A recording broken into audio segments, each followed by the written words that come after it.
శ్రీకాకుళం జిల్లాలో ముఖ్యంగా వజ్రపుకొత్తూరు, పలాస, మందస ఏవైతే ఉద్దాన ప్రాంతాల్లో ఎన్నో ఏళ్లుగా క్రూర మృగాలు, ఎలుగుబంట్లు అయితే కావచ్చు, పులులు, ఇతర వన్యప్రాణులు, అడవి జంతువులు గ్రామాల్లోకి చొరబడి ఆ తోటల్లో ఎవరైతే రైతులు పనిచేస్తూ ఉంటారో వాళ్ళ మీద దాడి చేసినటువంటి సంఘటనలు, హతమార్చినటువంటి సంఘటనలు మనం ఎన్నో చూసాం.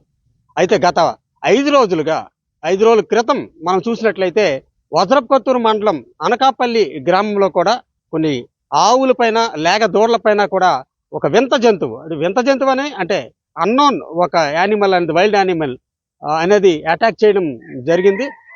అక్కడి నుండి మనం చూసినట్లయితే ప్రతిరోజు కూడా నిత్యం ఏదో ఒక గ్రామ తోటల్లో చొరబడి ఆవులపైన, లేగ దూడలపైన కూడా దాడి చేసి హతమారుస్తున్నటువంటి నేపథ్యంలో మరి గత రాత్రి పలాస మండలం నీలావతి గ్రామంలో కూడా ఒక రైతుకు సంబంధించినటువంటి పాతిన తినాదరావు అనేటువంటి ఒక రైతుకు సంబంధించినటువంటి తోటలో ప్రవేశించి ఆవు దూడలు ఏవైతే 2 దూడలు ఉన్నాయో ఆ దూడలపై అటాక్ చేయడం జరిగింది, హతమార్చడం కూడా జరిగింది. దీని మీద ప్రజలందరూ కూడా చాలా భయభ్రాంతులకు గురవుతున్నారు. పులి వచ్చింది అనేటువంటి ఒక దీంతో ప్రతి ఒక్కరు కూడా భయపడుతున్నటువంటి నేపథ్యంలో మరి అటవీ సిబ్బంది కూడా, అటవీ అధికారులు కూడా అక్కడికి చేరుకోవడం జరిగింది. ఆ పాదముద్రలను సేకరించి పరీక్షించారు. అవి పులికి సంబంధించినటువంటి పాదముద్రలు కావు, అవి వేరే ఏదైనా జంతువుకు సంబంధించినటువంటివి అయి ఉంటాయని చెప్పేసి వాళ్ళకు ఒక భరోసా అయితే ఇవ్వడం జరిగింది.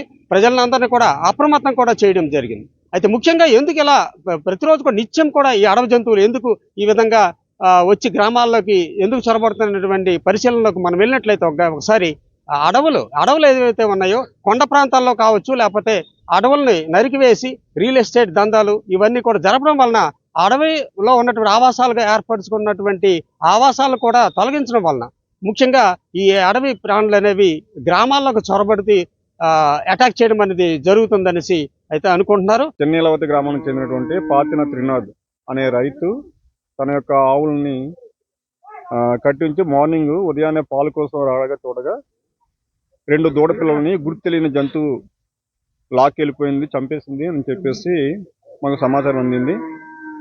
సమాచారం అందిన వెంటనే స్థలానికి చేరుకున్నాము. అక్కడ 2 దూడ పిల్లలు చనిపోయి ఉన్నాయి. దాని పరిసరాల్లో జంతువు యొక్క అడుగుజాడలు కూడా కనిపించాయి. కాకపోతే ఆ అడుగుజాడల్ని, ఆ చంపిన తీరును చూసినట్లయితే ఇది హైనా కానీ, నక్క కానీ, తోడేలు కానీ ఇవి చంపి ఉండొచ్చు. పులి అడుగుజాడలు అయితే కనిపించలేదు. ఆ అడుగుజాడల్లో కూడా మనకి పగ్మార్క్స్లో గోర్లు కనిపిస్తున్నాయి, పగ్మార్క్స్లో చిన్నగా ఉన్నాయి. పులి అయితే చంపిన జంతువుని అక్కడ ఉంచదు, కొంత దూరం తీసుకెళ్ళిపోయి లాక్కొని వెళ్ళిపోయి అక్కడ తింటది. అది ఏది చూడని ప్లేస్లో తింటూ ఉంటుంది. దాని పగ్మార్క్స్ చాలా పెద్దగా ఉంటాయి. ప్రజలు ఎవరు కూడా పానిక్ అవసరం లేదు. రైతుకు సంబంధించి ప్రభుత్వం నుంచి ఆర్థిక సహాయం అందే విధంగా కృషి చేస్తాము. ప్రజలందరూ కూడా అవేర్నెస్ కల్పిస్తాము.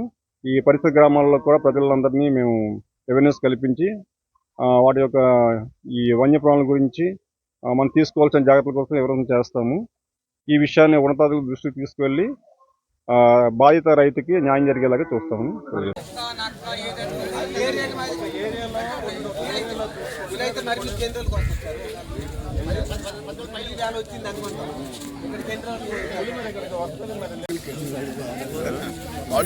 అడుగులు చాలా ఉన్నాయి.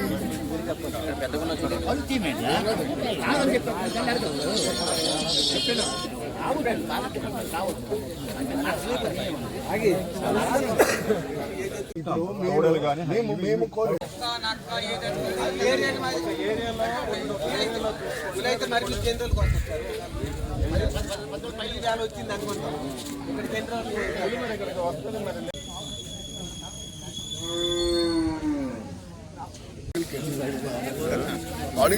అడుగులు చాలా ఉన్నాయి.